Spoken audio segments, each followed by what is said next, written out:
Hey everybody, and welcome back to the Choose to Think Inspirational podcast. This mini-sode is coming to you with bite-sized inspiration designed to motivate you and rev up your mind, your brain, your body as you choose to think in terms of your emotional, spiritual, and physical health. The short format allows for a focused and targeted message that can help you quickly shift your mindset and approach to life.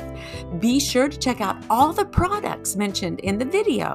I'll put the links in the show notes and YouTube description. Now, let's dive in. Last live, and by the way, this is day 5, Go Live on the Go Live Challenge. And the very last one, we talked about the chemistry of a thought, how neurons or brain cells actually function. Thoughts are electrical reactions in your brain that causes your neurons to release neurotransmitters that communicate like dominoes throughout the vast network of your entire brain, which, yes, influence your emotions and consequently your behavior. So they're uber important when it comes to your mindsets and just having stability about your day with your emotions and so forth. Now, some people say thoughts come before emotions, emotions come before thoughts. Other people say they're so intricately wound together, it's really hard to tell the difference. But either way, science suggests that roughly 80% of your thoughts are negative and 95% are repeated. That's astounding to me. Essentially, that means that your brain is trained to cascade a thought using the same neurological pathway in your brain. Like they're all connected, like your turn, your turn, your turn, your turn, your turn. That's what the neurotransmitters are actually doing. And it's influencing you in so many different ways because different parts of your brain are being lit up, so to speak. You know, it's like going down, like sledding down a snowy hill. The first time you go down, maybe it's a little bumpy, but then there you go. The next time you go down, it's a little bit easier because over time and with repetition, that original slight cut becomes a really entrenched kind of groove. And it's like a gutter almost. And the same thing is true of your thinking patterns and what you do, the entire thought process. The same thing is actually going on. And that's where you've heard people talk about rewiring your brain or the electrical circuitry of your brain, because when you get in those grooves, it's kind of hard to get out. That's why you kind of think the same thoughts over and again, repeatedly thinking them, something triggers it, and then boom, there you go. The domino avalanche starts. And then maybe you're remembering something painful in your past. Maybe you feel guilty or you feel ashamed. Maybe something just causes your mood to dip. Whatever it is, it's something that's you've probably thought before, and there's a well entrenched kind of groove neurologically in your brain that can be seen when just through the electrical circuitry alone and how your neurons are actually communicating with each other. And that's going to keep happening. You're going to go down the same groove. You're going to keep thinking the same thoughts. And remember, the lion's share of them are negative. So if you find yourself kind of stuck, you're in that groove and it's hard to get out unless there's something there to interrupt it. And that's the good news, because you can rewire your brain or help your thoughts make brand new grooves in your brain, healthy ones, right? Well, why is this important? Because you can if you can think your way into negative attitudes and mindsets and emotions, then you can certainly think your way out. That's the good news. You know, over my years of study and based on my own personal experience of overcoming depression with God's help, by taking every thought captive and bringing it under submission to Christ, that's 2 Corinthians 10:5, I learned to be transformed through the renewing of my mind. And that's coming from Romans 12:2. So that renewal process is kind of like interrupting those old thought patterns. Get out of that groove. You're stopping the sled as it's just pummeling on down the hill. You're saying, nope, you're going to interrupt that and you're going to form a brand new one. And that's what mind renewal really is all about. I created the 7 R's for living your best thought life. And today on this Go Live, day 5, we're going to unpack the first R, which is recognize. If you want to change your thoughts and your thinking patterns, you must first recognize what you're thinking about. That only makes sense. Think about it. It would be difficult for you to change a flat on your tire in your car if you didn't know which tire was actually flat, right? You must first recognize, oh, this is the flat tire right here. I can see it. This is the one that needs to be changed. It has no air. So I'm going to remove that one. And so it is with your thoughts.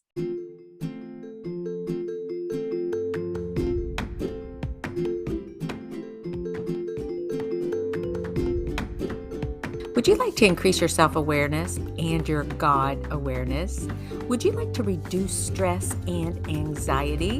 And finally, would you like to improve your mood and to regulate your emotions? Well, if that's you, I've got just the item you're going to love. And that is the Choose to Think Everyday Journal. It contains over 700 reflection questions to serve as journaling prompts, and it's only $4.99. You heard me right. $4.99, that's less than a cup of coffee. It's a companion journal for the year-long Devo, but for you journaling lovers, it can also serve as a standalone. Further, the Devo Journal combo would make a great gift for you or for that special loved one in your life. But what's the big deal about journaling? Well, scientifically, journaling can increase your self-awareness and your God awareness. Putting ink to the page allows you to reflect on your thoughts and emotions, and it helps you gain a deeper understanding of yourself.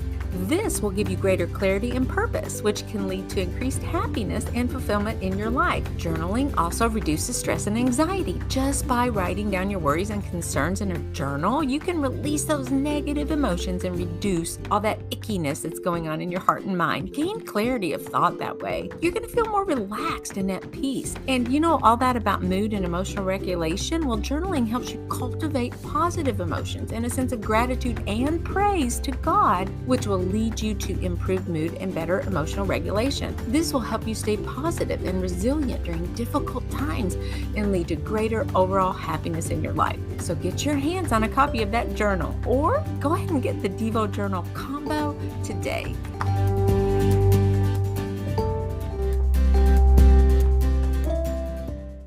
The first R is recognize. So how well do you recognize exactly what you're thinking about? It's actually easier than you might think. Let me give you 5 concrete ways to do so. Okay, and you can try this right now even. The first one would be to focus your attention. You might even say, okay, I'm going to breathe deeply. I'm going to kind of clear my head a little bit. And I'm just going to focus and think about what I'm thinking about. Because before you can recognize what you're thinking about, it's helpful just to take a moment or two to clear your mind and bring your attention right now. Like none of the distractions that are going on around you. You're going to really focus right now and think about what you're thinking about. Number 2 is notice your emotions. Emotions are humongous road markers or indicators for particular thoughts. So pay careful attention to how you're feeling. Are you happy, you sad, angry, anxious, or some other emotion? Your emotions can actually give you a clue as to what you might be thinking about. The third one is just observe your surroundings, because your thoughts are coming into your brain, right? You have all these nerves, optic nerve, you have the auditory nerve, everything, your senses, think all of your senses, all of that is information going into your brain. So if you're observant about what's going on, then that's kind of giving you an indication of what you're probably thinking about. If a gorilla busted through my door back here, of course, my senses are going to hear that, see that, maybe smell that, and oof, I'm going to react. My thinking is going to take off in the direction of there's a gorilla in my doorway. So observe your surroundings. Take a look around. What are you seeing, hearing, smelling, and feeling? Your environment can trigger certain thoughts. Number 4, ask yourself questions. To help pinpoint your thoughts, ask yourself questions like, what am I worried about? Or what do I want to do next? These questions can help bring your thoughts to the surface. And then number 5 would be write it down. Writing down your thoughts can help you recognize what you're thinking about more clearly. You can keep a journal, a notepad handy, and jot down your thoughts as they come to you throughout the day. And you're probably thinking, wait a minute, we have between Some people say 6,000 thoughts a day, and other people say upwards of 60,000 thoughts a day. That's a lot. But those 6,000 are kind of like thought clusters, and they kind of group them together and just say, okay, that's kind of its own little thought, even though it may have triggered a lot of subsequent thoughts. They're kind of keeping those together. Whereas other people say, nope, there's a whole lot more that we're thinking. So you're thinking, how am I going to write all those down? Well, don't be daunted by that. You can simply start, especially if your thoughts are not what God says about you, not what God says about himself and his very character, and not what God says about your scenario, whatever hardship or trial, whatever you're going through right now. If your thoughts don't line up with biblical truth, then that means you're probably in a groove that you need to recognize and then revert that, or reroute it, I should say, reroute that particular thinking pattern that's stubborn. So try to get them down, because that's going to help you identify anything that is recurring over and over and over again. So those 5 things you can do to recognize what you're thinking about would be: focus your attention. Number 2, notice your emotions. Number 3, observe your surroundings. 4, ask yourself questions to just pinpoint what you're thinking about. And then 5 would be to write it down.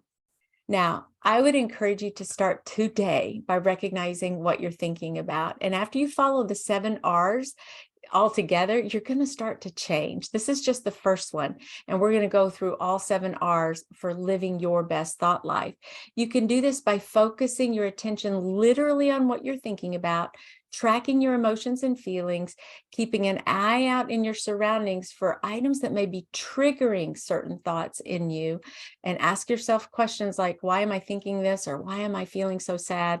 And then just pinpoint those thoughts by finally writing everything that you can down. You don't have to write down, you don't even have 6 thoughts, 660, whatever. It just gets some down and start there, because you can even pray about it and ask God, what thoughts or mindsets or attitudes, what do you want me to start with?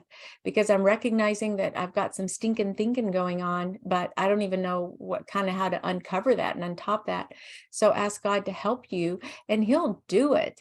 And you're going to learn to rewire your brain. I've got parts of the brain. This is only parts of it, because my dog Smokey has been eating my brain and chewing on my brain. And my brain is currently in a whole lot of pieces. So I don't have the puzzle pieces kind of put back together yet, but you can rewire your brain. You'll build new neural pathways to travel down that snowy hill. You'll disengage from negative thinking and power up your brain with the fruit of the Spirit. So there you have it. God bless you. Thank you for tuning in. I'm just so glad that you're here. And be sure to give a thumbs up if you can. Leave a comment. Let me know that you're here. I would love to know, and I'll repurpose this into a podcast episode if you missed part of it and want to catch it that way, and also throw it up on YouTube. So I appreciate your support. Thank you so much for all that you're doing. God bless you. And that's a wrap, Brain Changer. And listen, if you like what you hear, would you leave us a 1 to 2 sentence review at Apple Podcasts? Share the link with a friend, or tag me on your share on social media. It would mean the world to me and would help us to keep shining the light of Christ and sharing the good news to others who are in need of encouragement. Please visit us on our website at choosetothinc.co. That's with the number 2, choosetothinc.co, to get on our monthly newsletter list. And if you need a guest speaker for your next women's retreat or church event, I'm your gal. Email me at choosetothinc@gmail.com, and that's with the number 2, choosetothinc@gmail.com. Finally, I offer limited free mentoring sessions each month where you and I can chat to help you develop a strategy for your thoughts in any area of your life. I'm a certified life coach, and I have something to share. Visit choosetothinc.co and click on mentoring for more details. Also, keep in mind that the messages on this show are for informational and educational purposes only. Please consult your medical doctor for all medical issues. Thank you again for tuning in. God bless you.